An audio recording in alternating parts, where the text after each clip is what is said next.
Yo, what's hood everybody? Welcome back to the channel. If you're new, please be nice to me, that's all I ask. If you've seen my videos before, you can go ahead and make fun of me, it's completely okay. But a question I always get all the time is, why are you overweight? But the second most asked question is, why do you review iPhones that maybe only came out like a year ago or 2 years ago? Like, what's the point of it? And the reason I love that question is because that's the type of thinking we need. Why do I need to make this video? It should just be like common sense almost. Like, yes, this phone is still very much worth it and it's still like a decent phone. But for a lot of people out there, especially people who are looking at the newest iPhones, the XS Max and all these other things, they want to see how these phones are still kind of holding up throughout the time of you owning it and throughout these years that it's been out. And, you know, I'm not gonna lie, I used to be in that same boat. Like, I would look at a phone and be like, it's really not that big of a deal. You can just like buy it or don't buy it. It doesn't matter. And you can look at a review from like 2 years ago and it'll still be the same thing. But phones change so much now, and it's more so than just hardware nowadays. It's also software. And that's why I heavily review software all the time, because I'm so invested in the software, you know, especially with iOS. So a new version of software can really change the phone. And that's something that not a lot of people talk about. And that's going one step further than the hardware. So yes, to answer that question, the hardware is always going to be solid on these phones,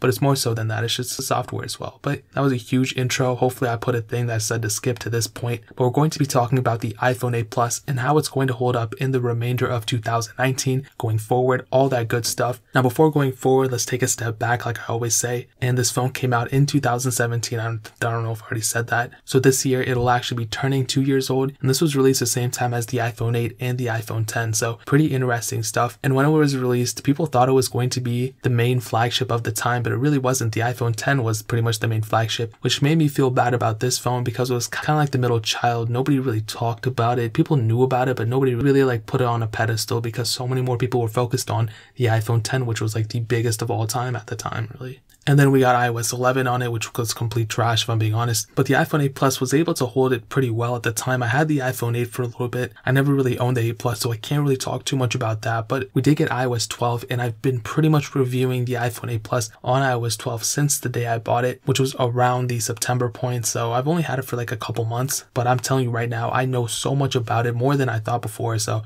I think I have a pretty good opinion on it, especially considering I'm going to be the future CEO of Apple. So it's pretty important to note these kind of things. Now that pretty much brings us to this point. Looking around the phone, we do have glass on the back and the front, pretty good stuff. It's held up pretty well, except on my unit, I cracked it, which sucks really, really badly. Apple charges an arm and a leg for it. I don't really want to just replace it. So I'm going to keep it as it is. Hopefully you guys don't mind. If you guys do mind, you can go ahead and like write me an email or even call your local congressman or someone like that so you can tell them to change my phone. Maybe I'll switch it then, I don't know. But we do have a 5.5 inch IPS panel. It's 1080p. I'll tell you right now, if you're worried about this panel looking bad or it's not OLED, this and that, this panel will be perfectly fine. I mean, the iPhone XR has an IPS panel that's even worse than this.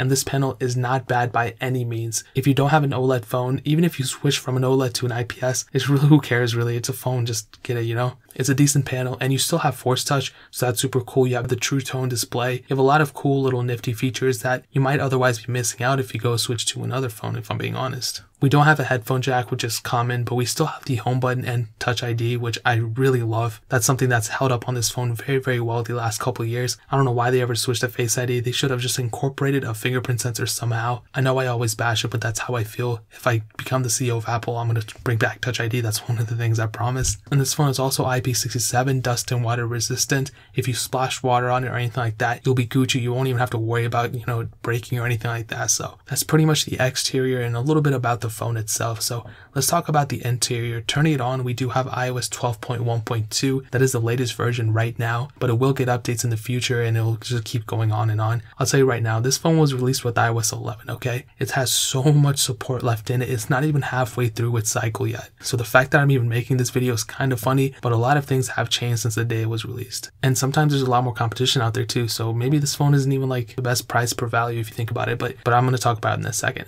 So this phone started with iOS 11. It's going to get all of iOS 12, the remainder of it, all of iOS 13, all of iOS 14, and it's also going to, I believe, get all of iOS 15 as well. And it's going to stop there. So 5 years of support, 5 full versions of iOS, and we have so much life left in it that it's just crazy. In terms of support, this thing has years and years of life left in it. Now switching back to the hardware, more so of the inside of it, it has the Apple A11 Bionic chip, the hexa-core CPU, and 3 gigs of RAM. Now, I like getting the specs out of the way in the beginning with so I can talk about actual performance. I'll tell you, all these specs might mean nothing to you, whatever. They pretty much mean nothing to me, but I look at the RAM on an iPhone. If the iPhone has at least 2 gigs of RAM, it's solid. This phone has 3. And I'll tell you right now, Apple really did future-proof a lot of the iPhones, the newer ones, by putting this amount of RAM in it. Because on iOS, it doesn't really need all that like performance and everything in order to, at least be performance heavy in a way. The iPhone 8 Plus is one of those phones that if you get it now, you probably won't realize how different it is or anything like that from any other iPhones if you're not even comparing them. I'll give you an example. I did a comparison between the iPhone XS Max and the iPhone 8 Plus, and was there a difference? Was the XS Max faster? Yes, it was completely faster, but it wasn't like night and day difference. It wasn't that big of a deal. And that's one thing I always preach is like, yes, the iPhone XS Max, the newer iPhones are always going to be faster, but there's really no point in even doing that because you're going to be spending way more money on it. The depreciation of phones is crazy. iPhones tend to depreciate a lot less, but it's really like, I would always prefer people getting a cheaper phone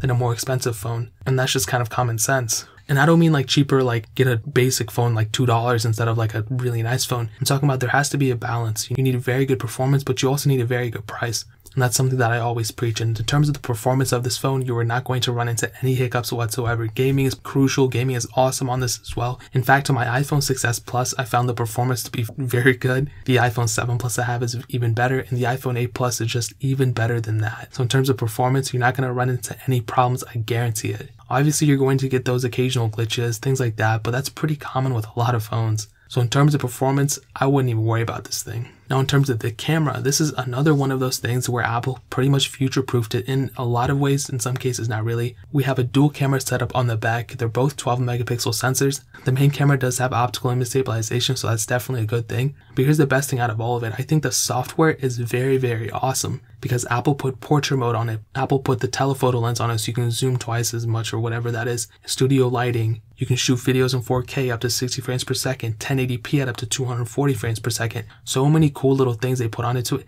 And man, the photos are really, really good. I compared this camera to the iPhone XR. Obviously, the iPhone XR was not even as good as the iPhone 8 Plus, if I'm being honest, which is kind of expected, but the iPhone 8 Plus is cheaper in the Apple Store than the iPhone XR, so I figured they would at least put a better camera on it, don't you think? And the reason I say they future-proof this thing is because this phone does have the extra lens. So just in case Apple puts some feature in like the next year's iPhone with like 2 cameras, if they switch up to 3 cameras, I'll be thoroughly mad, mostly because it doesn't look good. But if they keep that dual camera setup and if they add some crazy new software feature on the iPhone XI of 2019, they're probably going to port that over to phones that have dual camera sensors. Now that's just a theory, but I could see Apple doing something along those lines. So the front camera is 7 megapixels. You can shoot full HD videos on it, 1080p. And like I said, overall, I like this camera setup a lot. Even the front camera, I usually don't even talk about front cameras that often, but in terms of the cameras, both of them, both front and the back, I like it a lot. You're not going to have any complaints about it. Now moving on to the battery life. This is one of those things where it's like in the middle, okay? Now,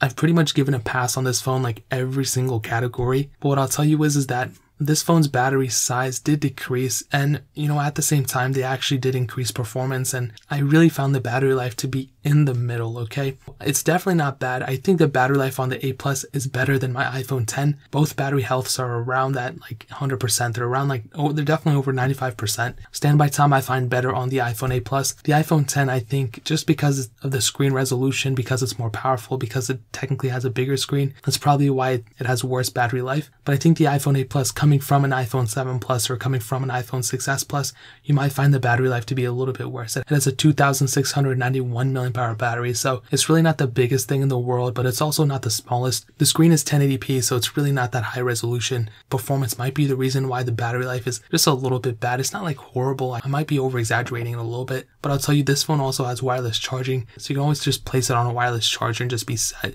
So I think that's a really cool thing that they added in. Like I said, this is one of the first iPhones to bring wireless charging, so that's super cool. So I'll definitely say that the battery life is decently average. I'll say it's a little bit above average. It's definitely not horrible. You're not going to be using it and be like, man, this battery life sucks. That's definitely not going to be the case. But if you're expecting like being able to use this thing all day and not draining it, you might have another thing coming. Some other notable things to note, like I said, no headphone jack. It does take lightning ports still. I don't know if they're going to switch to USB-C eventually. Touch ID on the front, Touch ID 2. I like it a lot. IP67 dust and water resistant. The screen is 1080p, not OLED. I like it though. I mean, it's not that big of a deal.